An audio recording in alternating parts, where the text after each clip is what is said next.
दोस्तों, जेल तोड़कर भागना या फिर प्रिजन ब्रेक और अब इसे चिकन रन भी कहा जाने लगा है। कमाल की बात यह है कि फिल्मों या वेब सीरीज में जेल तोड़ने की घटना को एक शान माना जाता है। उस सीन को देखना रोंगटे खड़े कर देता है। लेकिन असल जिंदगी की बात करें तो एक भयानक सुरक्षा से लैस जेल को तोड़ना कोई आसान काम नहीं है। लेकिन इस दुनिया में कोई सुरक्षा बनाई जाती है तो शातिर दिमाग वाले लोग उसे तोड़ने का इंतजाम पहले ही कर लेते हैं। और आज मैं आपको कुछ ऐसे ही प्रिजन ब्रेक या फिर जेल तोड़ने की घटनाओं के बारे में बताने वाला हूँ। आप सभी को पता है कि इस दुनिया में एल्केट्राज जैसा कोई जेल नहीं है जो इतना मशहूर हो। इसकी खासियत भी मैं आपको बताऊंगा, लेकिन उससे पहले बता दूं कि इस बेहद सुरक्षित जेल से भी लोगों ने भागने की कई बार कोशिश करी, लेकिन कोई भी इतना फेमस नहीं हुआ जितना जून 1962 में हुई एक घटना ने इसको मशहूर बनाया। अब जिनको नहीं पता कि एल्केट्राज क्या चीज है और ये इतना मशहूर क्यों है, तो मैं आपको बता दूं कि इसे 1934 में बनाया गया था और 1963 में इसे हमेशा के लिए बंद कर दिया गया। कमाल की बात यह है कि ये पूरा जेल एक आइलैंड पर बना हुआ है जो कि अमेरिका के सैन फ्रांसिस्को कैलिफोर्निया के तट से लगभग 3 किलोमीटर समुद्र के बीच में बना हुआ है। अब मान लीजिए कि आप एक समय पर इस जेल की सुरक्षा को तोड़कर भागने में कामयाब भी हो जाएं, तो भी आप खुद को एक नई मुसीबत में पाएंगे। आप किस तरह से 3 किलोमीटर लंबा और गहरा समुद्र पार करेंगे? असल में ये जेल उन कैदियों के लिए बनाई गई थी जो और जेलों में रहकर परेशानी का सबब बन चुके थे। वो कभी वहां गुंडागर्दी करते तो कभी वहां से भाग जाते। इस जेल को बनाकर उनका इलाज किया गया। ये इतना सुरक्षित था कि दुनिया के सबसे मशहूर जादूगर हुडीनी भी इसे तोड़ने में असफल रहे। लेकिन फिर आया फ्रैंक मोरिस नाम का ये कैदी। आज भी ये माना जाता है कि इस आदमी का आईक्यू दुनिया के 2% उच्च कोटि के लोगों के बराबर था। वो कोई आम अपराधी नहीं था, और अगर कोई था जो इस जेल को तोड़कर भाग सकता था तो वो बस फ्रैंक था। सबसे पहले उसने जेल में ही अपने साथी बनाए जिनका नाम जॉन और क्लैरेंस था। उसने तुरता फुर्ती में अपना प्लान बनाया। उसने देखा कि पूरे जेल के बरामदे में एक 3 फुट चौड़ी खिड़की लगी हुई है। महीने बीते और इस समय में फ्रैंक जितनी ज्यादा हो सके ड्रिल्स बिट का इंतजाम कर रहा था। इसके अलावा उसने एक वैक्यूम क्लीनर का भी जुगाड़ कर लिया और इस सामान को मिलाकर उसने एक बहुत अच्छे से चलने वाली एक ड्रिल मशीन बना डाली। पूरे 6 महीने का समय लगाकर फ्रैंक और उसके साथियों ने इस पूरे समय में धातु का सारा सामान इकट्ठा किया। इसके अलावा उस ड्रिल का प्रयोग उन्होंने अपने सेल की दीवारों को काटने के लिए किया। अब इस पूरे काम में सबसे ज्यादा दिक्कत थी ड्रिल से आने वाली आवाज की, लेकिन मॉरिस काफी शातिर था। वो इसका इंतजाम पहले ही कर चुका था। उस जेल में हर शाम कैदियों के मनोरंजन के लिए पियानो स्पीकर्स में चलाए जाते थे। उसने उसी का फायदा उठाया और बस हर रोज वो अपना काम उसी आवाज के शोर में करता। काम करने के बाद वो हर रोज उस जगह को अपने किसी कपड़े से ढक देता। इसके अलावा वो एक और काम भी कर रहा था। वो अलग अलग चेहरे भी बना रहा था। मतलब जो भी अखबार उसे पढ़ने के लिए दिया जाता वो उसे वापस देने या फेंकने की बजाय इस काम में शामिल करता। और भागने वाली रात तक उसने 4 ऐसे चेहरे बना डाले। इसके अलावा उसने जेल में रहते हुए अधिकारियों के रेनकोट्स को चुरा लिया था और उन्हीं रेनकोट्स को लेकर अपने साथियों के साथ जून 1962 की एक रात वो भाग निकला। अब रेनकोट्स में हवा भरकर उसने पूरे समुद्र को पार किया होगा।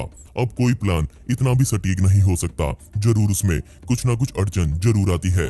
भागने से पहले उन तीनों ने सोचा कि वो अपने सेल की दीवारों के ऊपर उसी रंग की कोई बोर्ड लगा कर जाएंगे ताकि किसी को इसके बारे में कोई शक ही ना हो।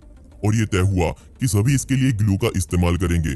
भागने से एक रात पहले तक सब कुछ सही था, लेकिन फ्रैंक के पास ग्लू खत्म हो चुकी थी। अब उस दीवार को गीली सीमेंट से उसको चिपकाना पड़ा। अब बजाय वो एक नकली दीवार बनने के, सीमेंट की वजह से वो एक असली दीवार बन चुकी थी। अब उन तीनों को जल्दी से जल्दी इस दीवार को भी तोड़ना था। उनके पास समय नहीं था। सबसे पहले फ्रैंक निकला, उसके बाद जॉन निकला, लेकिन बेचारा क्लैरेंस एलन उसी दीवार में फंस गया और उनको उसके बिना ही भागना पड़ा। वो एलन को पीछे छोड़ गए अपना सारा कांड बताने के लिए। अब मोरिस और उसके साथी के साथ क्या हुआ, पानी को उन्होंने कैसे पार किया, बदकिस्मती से ये हमें आज तक नहीं पता लग पाया। FBI के मुताबिक वो दोनों कैदी कभी किनारे तक पहुंचे ही नहीं, बल्कि बीच समुद्र में ही उनकी जान चली गई। लेकिन आज भी ये अफवाह है कि वो दोनों जिंदा हैं और ब्राजील में कहीं अपनी जिंदगी काट रहे हैं। कोई था जो एल्केट्राज जैसी जेल को तोड़ सकता था, तो वो था सिर्फ फ्रैंक मोरिस। आपको क्या लगता है कि क्या उसने ये काम कर लिया होगा? मुझे कमेंट्स में जरूर बताएं। दोस्तों, बात कर लेते हैं 1xBet के बारे में, जिसमें आप अपने पसंदीदा गेम्स खेलकर घर बैठे बैठे पैसे कमा सकते हैं। जी हाँ, गेम भी खेलना और पैसे भी कमाना, तो देर किस बात की, कमेंट सेक्शन में दिए गए लिंक पर क्लिक करके अभी रजिस्टर करें। और मेरे लिंक से रजिस्टर करने पर आपको 100% तक का बोनस मिलेगा। तो दोस्तों, देर किस बात की, तुरंत 1xBet पर रजिस्टर करें और खेल खेल में खूब पैसा कमाएं। अब बात करते हैं अगली घटना की, इसके बारे में जानने के बाद आप सच में हैरान हो जाएंगे।